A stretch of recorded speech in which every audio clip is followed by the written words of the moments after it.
दिवशी हा हल्ला झाला होता. आम्ही बीडमध्ये होतो. SP साहेबांकडेच गेलो होतो, पण त्यांना बाहेर असल्यामुळे आम्हाला थोडा वेळ होता भेटायला. मग आम्हाला रात्री ही घटना कळली की काय झालं ते. एक होमगार्ड असलेला हा माणूस आहे, जिथं बंदोबस्त लावला जातो अतिरिक्त, तो माणूस आहे हा अशोक मोहिते. तर तो कुठंतरी युट्यूबवरच्या बातम्या बघतोय, कुठेतरी श्रद्धांजलीची पोस्ट ठेवतोय, म्हणून जर त्याला अशा पद्धतीनं धारदार शस्त्रानं मारण्याची जर घटना घडत असेल तर अतिशय दुर्दैवी गोष्ट आहे. आणि आम्ही वारंवार एक गोष्ट प्रामुख्यानं बोलतोय, या घटनेचं पण पार्श्वभूमी अशी आहे की काहीतरी 8 दिवसापूर्वी असंच झालं होतं.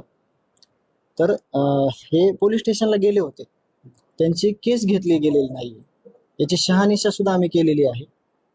आणि जर त्या दिवशी केस घेतली असती तर हा पेशंट कंप्लीट 4 दिवस बेशुद्ध होता, तुम्ही सगळ्यांनी बघितलेलं आहे. म्हणजे परत तोच विषय पुढे येतोय की जे हे गुन्हेगारी वृत्तीचे लोक आहेत, यांच्याकडून गुन्हेगारी घडताना त्याला कुठेतरी थांबवलं जातंय गुन्हा वगैरे करताना, म्हणजे गुन्हा नोंद वगैरे करताना. मग त्यांना अभय तयार होतंय, म्हणजे अभय होतंय त्यांना की चला हे आपण करतोय ते योग्य, आणि त्यातून पुढे मग अशा घटना घडतात. एका होमगार्डची जर परिस्थिती ही असेल, जे की कुठेतरी अतिरिक्त पोलीस बंदोबस्त लावताना त्यांच्या सहकार्य घेतलं जातं, त्या लोकांना असे. आणि ही ज्या विकृती आहेत, ह्यांना कुठली जात नाही, धर्म नाही, पंथ नाही. पण प्रामुख्याने एक गोष्ट मी बोलेल की यांना कोणी जे समर्थन देत आहे, यांना कोणी हे चुकीच्या कामाला चांगलं म्हणतंय, खरे गुन्हेगार ते आहेत. त्यांनी ह्यांचं वयच किती आहे, एकाचं वय एक तर अल्पवयीन आहे आणि एकाचं वय 21-22च्या आत आहे. ह्या लोकांना आत्ताच जर नाही सांगितलं की हे चुकीचं आहे तर हे पुढे चालून मोठे गुंड होतात आणि स्वतःचं पण आयुष्य बर्बाद होतं आणि एका निष्पाप व्यक्तींचे बळी जातात पुढं. हे थांबलं पाहिजे. खंत व्यक्त करण्यापेक्षा हे कुठंतरी थांबलं पाहिजे असं आम्ही वारंवार बोलतोय. आणि आमची पण विनंती तीच आहे की जिथल्या तिथं जे काही गुन्हेगारी आहे तिथल्या तिथं थांबवलं तर पुढे अशा गोष्टी होणार नाही. कृष्णा आंधळेचे हे मित्र असल्याचं बोललं होतं, त्याचं स्टेटसही ठेवलेलं ते आरोपी. एकदम आता किती त्याचा निषेध करावा आणि किती आपण बोलावं हेच खरं तर प्रश्न पडलाय. कारण का एक आरोपी आहे, तो 2 वर्ष पहिल्या कागदपत्री फरार आहे. तो LCBच्या लोकांसोबत ऑफिसमध्ये बसतो, तो पोलीस प्रशासनासोबत ऑफिसमध्ये बसतो, चहा पाणी करतो. त्याला कुठलीही गुन्हेगारी आहे तुझ्याकडं, तू चुकतोय न सांगता त्याच्यासोबत मित्रासारखी वागणूक दिली जाते. आणि तो परत एक खून करतो आणि परत 2 महिने, आता 2-2.25 महिने होत आलं, परत तो फरार आहे.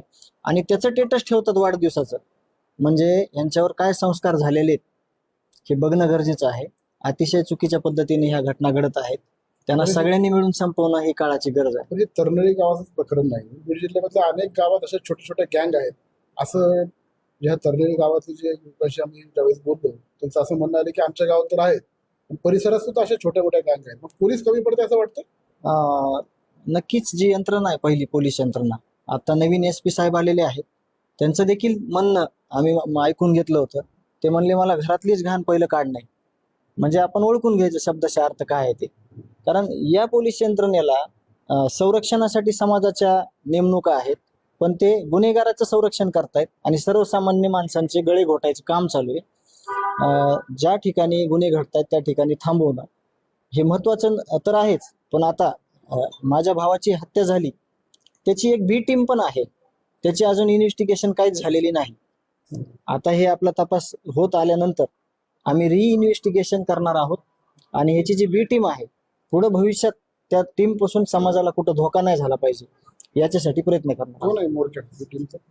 हे सगळ्याला माहिती आहे, फक्त नाव कोणी घ्यायचं किंवा नाही घ्यायचं, काही नाव घेतात, सगळं कळतंय. आता मी माझ्या भावाचा लहान भाऊ आहे संतोष अण्णाचा, आणि माझ्यावर काय संस्कार झाले हे तुम्हाला सांगायची गरज आहे का? त्याचं जे कार्य होतं तेच कार्य मी करतोय.